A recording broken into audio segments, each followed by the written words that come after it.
In this guide, I'm going to show you how you can reset your Instagram passwords if you have forgotten them. Before we do get into this guide, make sure to like the video and subscribe to the channel with all notifications on. It really does help the channel and it lets us know that you want more content like this. We'd greatly appreciate it. And if at any point throughout this guide you did have any questions, just ask them down in the comment section below and we can help you out further. I'm going to be doing my best to reply to every single comment down there.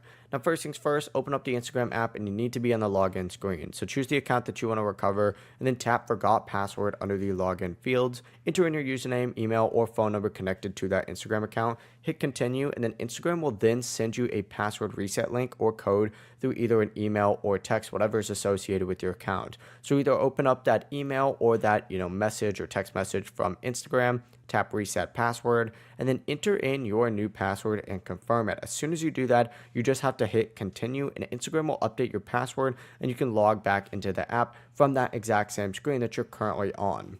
This is all done through the login process. So if you're already logged into your account, I'd recommend logging out. But that is the full process. If you guys have any questions, ask them down in the comment section below and we can help you out further. I'm going to be doing my best to reply to every single comment down there. Before you do leave this guide, make sure to like the video and subscribe to the channel with all notifications on. It really does help us out and it lets us know that you want more content like this. We'd greatly appreciate it. Have a great rest of your day though. Peace.